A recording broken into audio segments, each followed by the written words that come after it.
और अब खबर लखनऊ से है। बड़ी खबर लोकसभा चुनाव से जुड़ी है। चुनाव को लेकर बीएसपी ने कमर कस ली है। मायावती आकाश आनंद जनसभाएं करेंगे। अप्रैल के पहले हफ्ते से पश्चिमी यूपी में होगी रैलियां।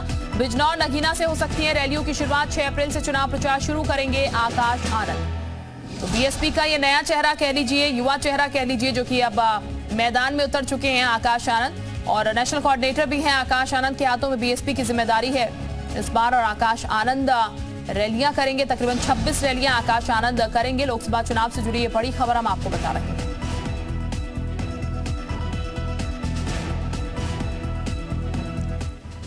उधर 2024 लोकसभा चुनाव की तैयारी में जुटी बहुजन समाज पार्टी चुनाव शंखनाद करने को तैयार है। खास बात तो ये कि इस बार चुनावी शंखनाद बीएसपी के नेशनल कोऑर्डिनेटर आकाश आनंद करेंगे। बीएसपी ने कार्य योजना बना ली है और जल्द ही इस पर अमल किया जाएगा। दरअसल बसपा चीफ मायावती ने लोकसभा चुनाव की कमान आकाश आनंद के हाथों में सौंपी है। आकाश आनंद उत्तर प्रदेश के चुनावी शंखनाद करेंगे।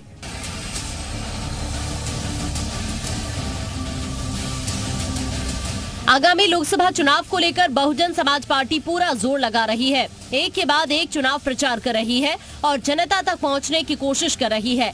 अब बसपा सुप्रीमो और उत्तर प्रदेश के पूर्व सीएम मायावती के उत्तराधिकारी आकाश आनंद की उत्तर प्रदेश की राजनीति में एंट्री होने जा रही है। बसपा सुप्रीमो मायावती चुनाव प्रचार में जान फूंकने को लेकर अपने उत्तराधिकारी आकाश आनंद को चुनाव प्रचार में उतारने का फैसला कर चुकी हैं। आकाश आनंद 6 अप्रैल से लेकर 1 मई तक यूपी में धुआंधार प्रचार करने वाले हैं। आकाश आनंद पार्टी को कितना फायदा पहुँचाएंगे, इसको लेकर सियासी जानकारों की राय अलग अलग है।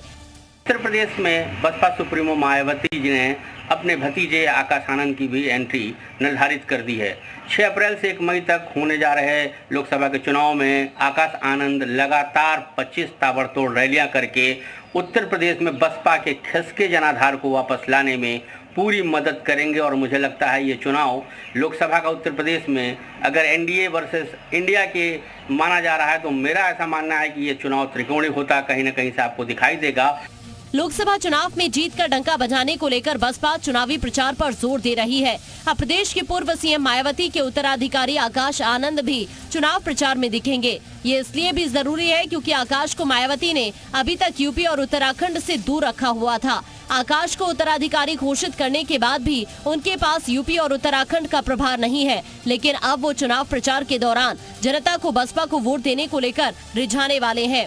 आकाश करीब 25 रैली करने वाले हैं। आकाश की पहली रैली 1 अप्रैल को नगीना में होगी। नगीना सीट से भीम आर्मी चीफ चंद्रशेखर चुनावी मैदान में उतरे हैं। ऐसे में आकाश की पहली रैली चंद्रशेखर के खिलाफ होने जा रही है। पिछले चुनाव में इस सीट पर बीएसपी के उम्मीदवार ने जीत दर्ज की थी। दलित समाज की राजनीति को लेकर आकाश आनंद और चंद्रशेखर रावण का जिक्र होता रहा है। इन दोनों नेताओं की तुलना होती है। भविष्य में दलितों के हक के लिए लड़ने वाला नेता कौन, इस पर सोशल मीडिया में बहस चल रही है। बीएसपी के समर्थक आकाश आनंद में भविष्य का नेता देखते हैं और वो मायावती के उत्तराधिकारी भी हैं। 2024 का लोकसभा चुनाव आकाश आनंद की असली परीक्षा भी साबित होने वाली है। ब्यूरो रिपोर्ट, जी मीडिया।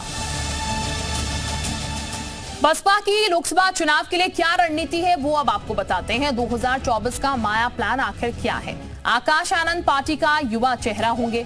आकाश आनंद को रैली की जिम्मेदारी दी गई है। करीब 25 रैलियां आकाश आनंद करने वाले हैं। नगीना सीट से चुनावी शंखनाद होगा, यानी कि यहीं से शुरुआत होगी। युवाओं को पार्टी से जोड़ने की कवायद है। पार्टी में 50% युवाओं को जगह। सोशल मीडिया पर ज्यादा फोकस। मुस्लिम वोटर्स को लामबंद करने की कोशिश है। दागी नेताओं को टिकट नहीं देने का फैसला है। बीजेपी, सपा, कांग्रेस को वोट बैंक में सेंध मारी। इसके अलावा पार्टी संगठन को मजबूत बनाने पर भी जोर है। प्रचार की जिम्मेदारी पार्टी कोऑर्डिनेटर्स के कंधे पर है। तो कुछ इस तरीके का प्लान मायावती का। और ये हम आपको बता दें कि पिछले 4 लोकसभा चुनाव के आंकड़े बताते हैं कि मायावती ने हमेशा कमबैक करना सीखा है। पिछले 4 लोकसभा चुनाव के बसपा के नतीजे आपको दिखाते हैं। 2004 की सबसे पहले बात की जाए तो 19 सीटों पर जीत हुई थी। फिर 2009 में 20 सीटें यानी कि बढ़त मिल गई थी। 2014 की अगर बात की जाए तो मोदी लहर में पार्टी शून्य पर पहुंची थी। 2019 में सपा से गठबंधन कर 10 सीटों पर बीएसपी ने जीत हासिल की थी।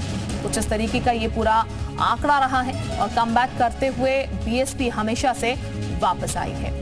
बहरहाल हम आगे बढ़ते हैं और ये बता दें